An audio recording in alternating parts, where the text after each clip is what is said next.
It's hour 14. Somewhere 38,000 feet below this floor, there is an ocean so vast and so dark that if we fell into it, we'd be ghosts before we even hit the water. But up here? Up here, everything is white plastic, recycled air, and the smell of lukewarm coffee. I haven't seen a tree in a day. I haven't felt a breeze. I am currently part of a scientific experiment I paid $3,000 to join. Listen to that. That low constant thrum. That's the sound of two Rolls-Royce Trent X WB-97 engines pushing 300 tons of metal and human flesh across the curve of the Earth. We are flying from Sydney to London, non-stop, no layovers in Singapore, no stretching your legs in Dubai, just 22 hours of this. They call it Project Sunrise.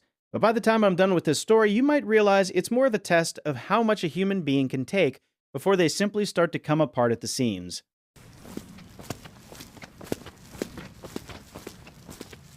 To understand why this flight exists, you have to understand the tyranny of distance. Australia has always been an island at the edge of the world. For a century, getting to the old world of Europe was a marathon. In 1947, it took 4 days. By the 90s, it took 24 hours, with a frantic, sweaty sprint through a terminal in the Middle East. But Qantas, the airline with the kangaroo on the tail, had a dream that bordered on an obsession. They wanted to conquer the last frontier. They wanted to build a bridge made of jet fuel. But there was a problem. A physical, mathematical problem. No plane could do it. Imagine you're trying to run a marathon, but there are no water stations. You have to carry every drop of water you'll need from the starting line. But the more water you carry, the heavier you are. The heavier you are, the more energy you burn. The more energy you burn, the more water you need. That is the physics of Project Sunrise. To fly 10,000 miles, the Airbus A350-100 has to be essentially a flying fuel tank with a few seats bolted on top. When we took off from Sydney, nearly half the weight of the entire aircraft was just kerosene. We were so heavy that the wings were flexed upward like a bird struggling to catch an updraft. But the engineering is the easy part. Steel doesn't get tired, circuits don't get bored. People are different. The story of this flight doesn't happen in the engines, it happens in the well-being zone. Around hour 9, the cabin lights didn't dim. They turned a strange, sickly shade of amber. Usually on a night flight, they want you to sleep. Not here. On Project Sunrise, they are reprogramming you. The flight attendants came around with trays of food that felt wrong. It was spicy. It had caffeine infused into the dessert. They were forcing our brains to stay awake because, according to the scientists back in Sydney, if we slept now, we'd be destroyed by the time we hit London. I saw a grown man in a tailored suit standing in the back of the plane, staring at a wall, doing slow, deliberate squats. There's a dedicated space on this plane, no seats, just floor, where you're encouraged to stretch. It looked like a slow-motion riot. A group of strangers, 1,000-mile stares in their eyes, reaching for their toes while the aircraft vibrated beneath them. Then came the void. The void happens between hour 15 and hour 19. This is where time stops being a linear thing and becomes a soup. I remember looking at the flight map. We were over the Indian Ocean. Then, 2 hours later, I looked again. We were still over the Indian Ocean. I watched a movie. I think it was a romantic comedy, but I couldn't tell you the plot if my life depended on it. I just remember the colors. My skin felt like paper. The humidity in a cabin like this is lower than the driest desert on Earth. Your body starts to crave things you never think about.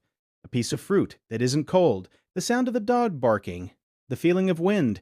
I looked over at the person next to me. They were staring at the back of the seat in front of them with such intensity I thought they were trying to melt the plastic with their mind. We were all trapped in a collective fever dream. And then I realized something terrifying. The pilots, there are 4 of them, they rotate. While 2 are flying, 2 are sleeping in a tiny bunk above the cockpit, but even they aren't immune. Qantas rigged them up with medical-grade EEG caps. They were tracking their brainwaves in real time. If a pilot's focus dipped by even a fraction of a percent, the data was logged. We weren't just passengers. We were data points in a study about the limits of human endurance. We were the test subjects for a future where the world has no gaps. We are now boarding Rose. At hour 21, something shifted. The sunrise finally happened. Not the project, but the literal sun. It hit the wing with a brilliance that actually hurt. And for a second, the cabin transformed. The well-being zone emptied. People started putting on shoes they hadn't worn in a day. The void broke. When the wheels finally touched the tarmac at Heathrow, there was no cheering. It wasn't like those videos of old flights where everyone claps. It was too quiet for that. It was the silence of a group of people who had just survived something together. I walked off that plane and the air hit me. It was damp, cold, London air, and it was the most beautiful thing I had ever smelled. Project Sunrise is a miracle of the modern age. It is a testament to what we can build.